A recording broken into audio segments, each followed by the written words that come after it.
નમસ્કાર. જે બજેટની બધા જ રાહ જોઈ રહ્યા હતા, મધ્યમ વર્ગથી લઈને ઉદ્યોગપતિ સુધી બધા જ રાહ જોઈ રહ્યા હતા કે આ બજેટમાં શું નવું આવશે, કે આ બજેટમાં કઈ રાહત મળશે, શું નુકસાન છે, બધાની ચર્ચાઓ કરવી છે. એક્સપર્ટ હેમંત શાહ આપણી સાથે છે, એમની સાથે સીધી વાત કરીએ.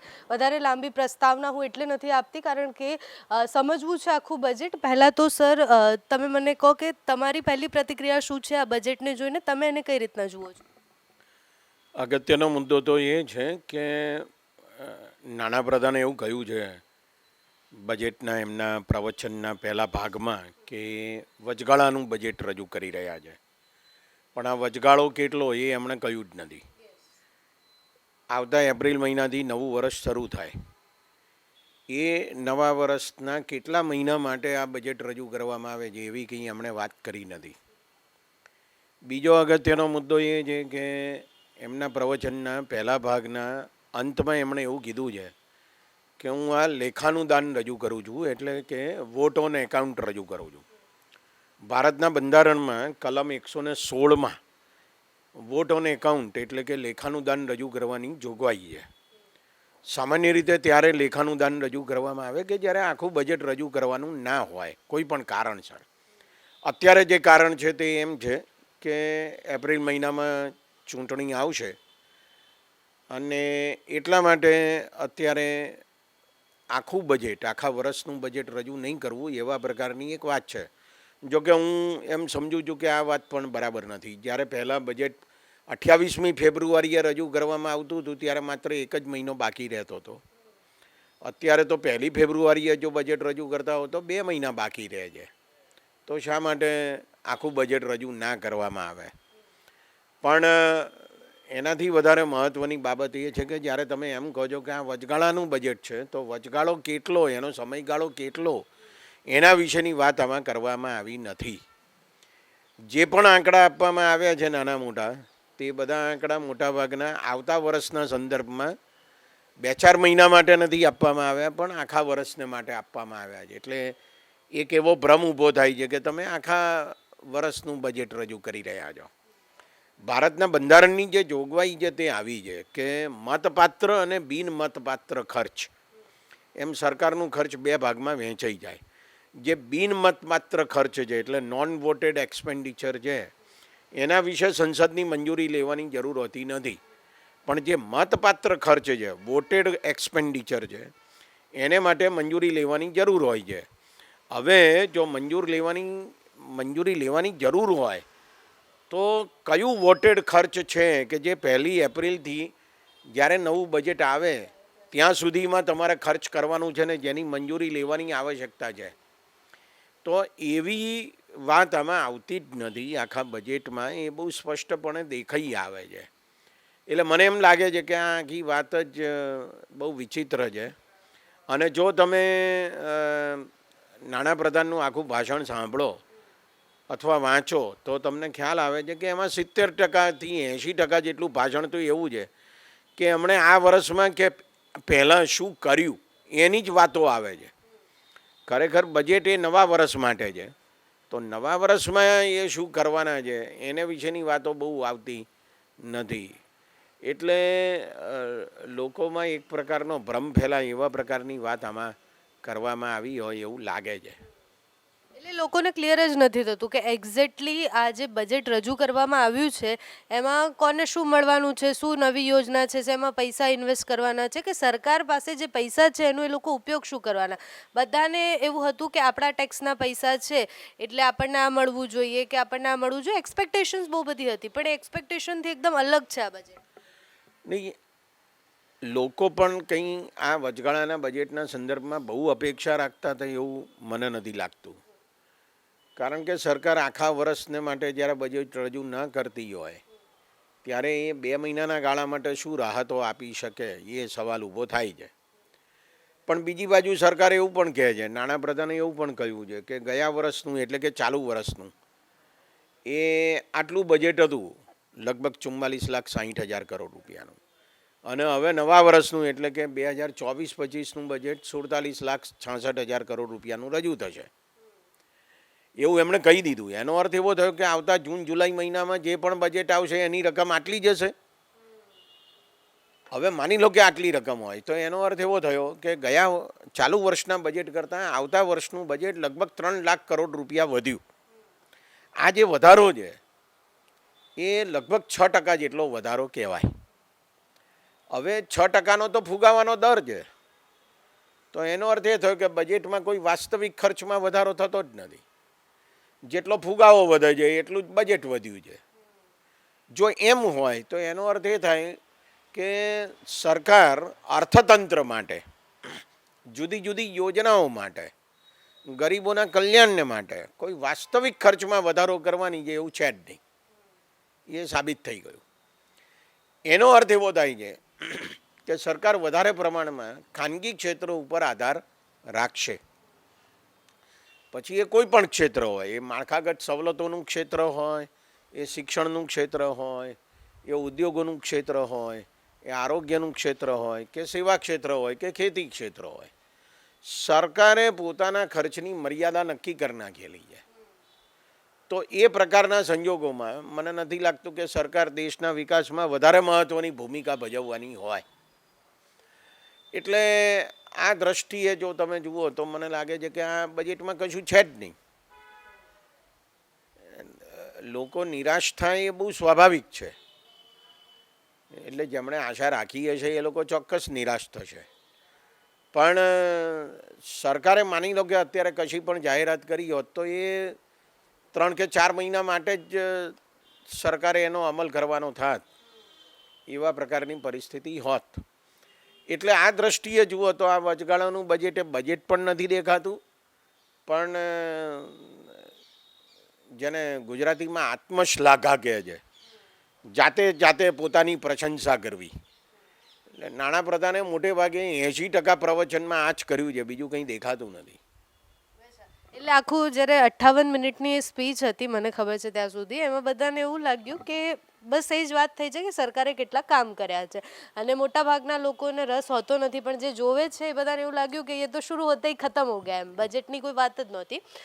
તમને શું લાગે છે એમાં મતલબ શું હોવું જોઈતું હતું? આ બજેટમાં કઈ કઈ વસ્તુઓને પ્રાધાન્ય આપવાની જરૂર હતી? મને એવું લાગે છે કે ગરીબી દૂર કરવા ઉપર વિશેષ ધ્યાન આપવા જોઈતું હતું. મલ્ટી ડાયમેન્શનલ પોવર્ટી ઇન્ડેક્સની દ્રષ્ટિએ નીતિ આયોગ હવે એવું કહે છે કે ગરીબો 11.5% જેટલા જ રહ્યા છે. હવે જો ખરેખર ગરીબો 11.5%, એટલે એનો અર્થ એ કે લગભગ 16-17 કરોડ લોકો હોય, તો વડાપ્રધાને હમણાં જ ચૂંટણી પહેલાં જાહેરાત શું કરવા કરી કે અમે 80 કરોડ લોકોને મફત અનાજ આપીશું. એનો અર્થ એ કે સરકાર સ્વીકારે છે કે ગરીબી છે 80 કરોડની. અને બીજી બાજુ તમે એમ કહો છો કે અમારી પાસે તો 11.5% એટલે લગભગ 16-17% લોકો જ, કરોડ લોકો જ ગરીબ છે. એટલે ગરીબી દૂર કરવા ઉપર વિશેષ ધ્યાન આપવામાં આવતું જ નથી. મલ્ટી ડાયમેન્શનલ પોવર્ટી ઇન્ડેક્સમાં જેને આધારે નીતિ આયોગ એમ કહે છે કે 11.5% છે, એમાં ખાવાની બાબતોનો સમાવેશ થતો જ નથી. હવે જે ખરેખર ખાવાની બાબતમાં ગરીબ હોય એ બાકીની બાબતોમાં ગરીબ હોય કે ના હોય? માણસ સૌથી વધારે મહત્ત્વ શાને આપે? પોતાની ખાવાની જરૂરિયાતને આપે પહેલાં તો, પછી બીજી બધી જરૂરિયાતો ઉપર ધ્યાન આપે. અને સરકારની નેશનલ સેમ્પલ સર્વે ઓફિસ પણ પોતે એમ કહે છે કે દેશમાં લગભગ 55% લોકો એવા છે કે જે લોકો પોતાની આવકનો લગભગ 52% ખર્ચો એ માત્ર ખાવાને માટે કરે છે. તો તમે એને આધારે તો એમ કહો છો કે અમે 80 કરોડ લોકો ગરીબ છે ને અમે એને મફત અનાજ આપીશું 5 કિલો દર મહિને. બીજો અગત્યનો મુદ્દો મને લાગે છે કે રોજગારી અંગેનો છે. ચાલુ વર્ષનું જ્યારે બજેટ આવ્યું હતું ગયે વખતે, ત્યારે મનરેગા માટેનું ખર્ચ ઘટાડી નાખેલું, લગભગ 30,000 કરોડ રૂપિયા જેટલું ઘટાડી નાખેલું ને કુલ 60,000 કરોડનો અંદાજ મૂકેલો. નાણાપ્રધાને અત્યારે એમના પ્રવચનમાં આને વિશે કશી વાત કરી જ નથી. એટલે 60,000 કરોડ રૂપિયાનો ખર્ચો થયો કે પછી ઓછો ખર્ચો થવાનો અંદાજ છે એની પણ વાત નથી કરી. અને આવતે વર્ષે કેટલા પ્રમાણમાં ખર્ચો કરવામાં આવશે મનરેગા માટે એ પણ કહ્યું નથી. એનો અર્થ એવો થાય કે સરકાર બજારમાં રોજગારી ઊભી થશે એવું માની લીધું છે. હવે ખરેખર બજારમાં રોજગારી ઊભી થાય છે આ મોટો સવાલ છે. કારણ કે જો તમે આંકડા જોઈ લો CMIના, તો એ એમ કહે છે કે 5 થી 7% ને કોકવાર 8% જેટલી બેકારી રહે છે. તો આટલા મોટા પ્રમાણમાં જ્યારે બેકારી રહેતી હોય અને તે પણ જે સંગઠિત ક્ષેત્ર છે એની બેકારીની વાત હોય મોટે ભાગે, તો પછી અસંગઠિત ક્ષેત્રમાં તો કેટલી મોટી બેકારી રહે છે એને વિશે પણ સરકાર કશું કહેવા માટે તૈયાર નથી. એટલે નાણાપ્રધાને આ બે બાબતો ઉપર વિશેષ ધ્યાન આપવું જોઈતું હતું. એ ઉપરાંત જે બે બાબતો છે તે સામાજિક ક્ષેત્રની બાબત છે. નવી શિક્ષણ નીતિ જાહેર થઈ 2020માં કોરોના કાળમાં. એમાં લખેલું છે કે 6% જેટલું જીડીપીનું ખર્ચ એ સરકાર શિક્ષણ માટે કરે. ચાલુ વર્ષનું બજેટ આવ્યું ત્યારે સરકારે એવો દાવો કરી નાખ્યો નાણાપ્રધાને કે અમે 2% જેટલું ખર્ચ કરી રહ્યા છીએ. ખરેખર એવું છે જ નહીં. તમે શિક્ષણ વિભાગનું કુલ અંદાજપત્ર અને સામાજિક અને ન્યાય અને અધિકારિતા વિભાગનું અંદાજપત્ર કે જેમાં શિષ્યવૃત્તિઓની જોગવાઈ કરવામાં આવી છે, આ બે ભેગા કરો તો 0.6% ઓફ જીડીપી જેટલો ખર્ચો શિક્ષણ માટે થાય છે. ખરેખર બાકીના ખર્ચા અંદર ઉમેરી દીધા છે નાણાપ્રધાને અને પછી એમ કહે છે કે અમે 2% જેટલું ખર્ચ કરીએ છીએ. ખરેખર એવું છે જ નહીં. તો જો સરકાર 2% જેટલું ખર્ચ કરે તો શિક્ષણની પરિસ્થિતિ બહુ સુધરી જાય. એ તો અત્યારે સુધરી નથી. એવો જ બીજો સવાલ આરોગ્ય અંગેનો છે. 2017માં મોદી સરકારે પોતે આરોગ્ય નીતિ જાહેર કરેલી છે. આ છેલ્લામાં છેલ્લી રાષ્ટ્રીય આરોગ્ય નીતિ છે જેમાં એવું કહેવામાં આવ્યું છે કે જીડીપીના 2 થી 2.5% જેટલું ખર્ચ આરોગ્ય માટે કરવું અથવા તો બજેટના ઓછામાં ઓછા 8% જેટલું ખર્ચ કરવું. સરકાર બજેટમાં 5% જેટલું જ ખર્ચ કરે છે આરોગ્યના માટે. તો પછી આરોગ્યની પરિસ્થિતિ સુધરે કેવી રીતે? લોકોને ખાનગી ડૉક્ટરો પાસે જવું પડે છે, ખાનગી હોસ્પિટલોમાં જવું પડે છે. આ એક હકીકત છે. એટલે ગરીબી, બેકારી, શિક્ષણ, આરોગ્ય આ બધી બાબતોમાં સરકાર કંઈ ગંભીર હોય અને વધારે નાણાં ખર્ચવા માટે તૈયાર હોય એવું દેખાતું જ નથી. આ એનો છેલ્લા 9 વર્ષનો રેકોર્ડ છે અને એ રેકોર્ડ અત્યારે ચાલુ રહ્યો છે. લાસ્ટ ટાઈમ જ્યારે બજેટ આવ્યું ને ત્યારે પણ આપણે ચર્ચા કરી હતી અને તમારું એક સ્ટેટમેન્ટ હતું કે આ જે પ્રમાણેનું બજેટ છે ને દેવાળું ફૂંકશે. સરકારે ઘણી બધી યોજનાઓ, મોટી મોટી યોજનાઓની વાત કરી હતી, આદિવાસીઓના શિક્ષણની વાત કરી હતી ને બહુ બધી ખેડૂતો માટેની વાત કરી હતી. સરકાર કેટલી ખરી ઉતરી છે એ બજેટથી લઈને અત્યાર સુધીમાં એ બધું કરવામાં? જો સરકારનો જ્યાં સુધી શિક્ષણ અને આરોગ્યનો સવાલ છે ને ત્યાં સુધી સરકાર ખાનગીકરણ જ કરી રહી છે. આ એક હકીકત છે. દાખલા તરીકે તમે ગુજરાતની વાત કરો તો ગુજરાતમાં સરકારી યુનિવર્સિટીઓ છે એના કરતાં ડબલ યુનિવર્સિટીઓ ખાનગી થઈ ગઈ છે લગભગ. તો શિક્ષણનું ખાનગીકરણ થઈ ગયું, આરોગ્યનું ખાનગીકરણ થઈ ગયું. આરોગ્ય સેવાઓ કેટલી બધી મોંઘી થઈ ગઈ છે. સરકારી હોસ્પિટલોમાં પણ કેટલી બધી મોંઘી થઈ ગઈ છે. એટલે મને નથી લાગતું કે પરિસ્થિતિ સુધરે આનાથી, ગરીબો માટે ખાસ કરીને. અને ગરીબોની સંખ્યા બહુ મોટી છે. સરકાર પોતે તો 80 કરોડ કહે છે પણ હું તો એનાથી પણ વધારે કહું છું. એનું કારણ એ છે કે ઇન્કમટેક્સ ભરનારા જે લોકો છે ને એમની સંખ્યા 5 કરોડથી વધારે નથી. કારણ કે 7 કરોડ લોકો રિટર્ન ભરે છે પણ એમાંથી ટેક્સ ભરનારા તો લગભગ 4.5-5 કરોડ જ છે. એટલે એને તમે 5 ગુણી નાખો તો 25 કરોડની વસ્તી થઈ કે જે લોકો ઇન્કમટેક્સ ભરે છે. તો બાકીના 115 કરોડ લોકો થયા કે જે ગરીબ છે અથવા ગરીબીની બહુ નજીક છે. એમની પરિસ્થિતિમાં કોઈ મોટો સુધારો થાય આ બજેટથી એવું લાગતું જ નથી. સરકારે એને વિશે કોઈ ગંભીર ચિંતા કરી હોય એવું પણ લાગતું નથી. અને બીજી બાજુ સરકારનું દેવું વધતું જાય છે. આ પણ એક હકીકત છે. સરકારનું દેવું અત્યારે ઘણા મોટા પ્રમાણમાં વધી રહ્યું છે. ભારત સરકારનું જે દેવું છે એ તમે જુઓ તો જીડીપીના લગભગ 57% જેટલું દેવું થઈ ગયું છે. આ વર્ષે 58% જેટલું દેવું અંદાજ્યું છે અને આવતે વર્ષે 57.2% જેટલું. 1% ફેર પડે એ કોઈ બહુ મોટો ફેર છે જ નહીં. એટલે જીડીપીના આટલા વધારે ટકાવારી પ્રમાણમાં સરકારનું દેવું હોય તો પછી સરકારને એ સવાલ પૂછવાનો આપણો અધિકાર છે કે આટલું બધું તમે દેવું કરો છો તો પછી એ પૈસાનું કરો છો શું અને એનાથી લોકોને કેટલો ફાયદો થાય છે. એટલે મહત્ત્વનું છે કે સરકાર હાઈવે પાછળ પૈસા ખર્ચે, ફ્લાયઓવર પાછળ પૈસા ખર્ચે, સરકાર નેશનલ હાઈવે ઉપર અને એક્સપ્રેસ વે બનાવે, સરકાર બુલેટ ટ્રેન લાવે, મેટ્રો લાવે વગેરે વગેરે. આ બધી જરૂરિયાતો છે, હું ના નથી પાડતો, પણ સવાલ એ છે કે આ બધું બનાવનારા જે મજૂરો છે એમની આવકમાં ખરેખર કેટલા પ્રમાણમાં વધારો થયો, એમની આર્થિક પરિસ્થિતિમાં સુધારો થયો કે કેમ, એ વધારે અગત્યની બાબત છે. અને જે છેલ્લા 11 વર્ષની પરિસ્થિતિ જોતાં એવું લાગે છે કે એમની પરિસ્થિતિમાં કોઈ ખાસો સુધારો થયો હોય એવું દેખાતું નથી. એટલે એ દ્રષ્ટિએ આ બજેટ બહુ મોટી વાતો કરે છે, સૂત્રો બહુ છે અંદર. તમે જુઓ એમના ભાષણમાં તો સબકા સાથ ને સબકા વિકાસ ને સબકા પ્રયાસ ને આત્મનિર્ભર ભારત ને આવા બધા સૂત્રો બહુ છે. આત્મનિર્ભર ભારત પણ એક સૂત્રાત્મક બાબત છે. વિદેશી દેવું વધી રહ્યું છે, સરકારનું પોતાનું વિદેશી દેવું પણ વધી રહ્યું છે, આખા દેશનું વિદેશી દેવું વધી રહ્યું છે. વધુને વધુ પ્રમાણમાં તમે વિદેશી કંપનીઓને ભારતમાં બોલાવી રહ્યા છો, તો પછી તમે આત્મનિર્ભર ભારત છો એવું કેવી રીતે કહેવાય?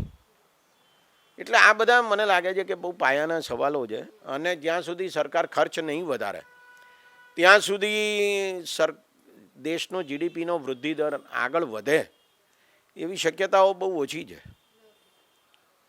એટલે એ દ્રષ્ટિએ મને લાગે છે કે સરકાર વાત તો કરે છે કે 3 વર્ષમાં અમે $5 ટ્રિલિયન થઈ જઈશું, પણ $5 ટ્રિલિયન તો આ વર્ષે થવાનું હતું,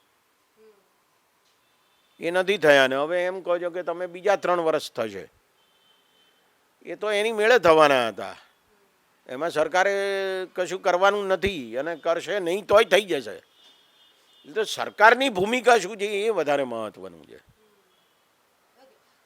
તમે જે પ્રમાણે વાત કરી કે આ 11 વર્ષમાં કે મોદી સરકારનો જેટલો પણ સમય હતો એમાં બજેટમાં આ પ્રકારના ચેન્જીસ થયા, તો પહેલાંની સરકારમાં અને આ સરકારમાં બજેટમાં કયા પ્રકારના પેટર્નમાં ચેન્જ થયા? કેમ, કારણ કે પહેલાં એક્સાઇટમેન્ટ હોતું હતું જ્યારે બજેટ આવે ત્યારે લોકોને એવું હતું કે શું આવશે શું આવશે, એક્સાઇટમેન્ટ સાવ ખતમ થઈ ગયું છે હવે બજેટને લઈને.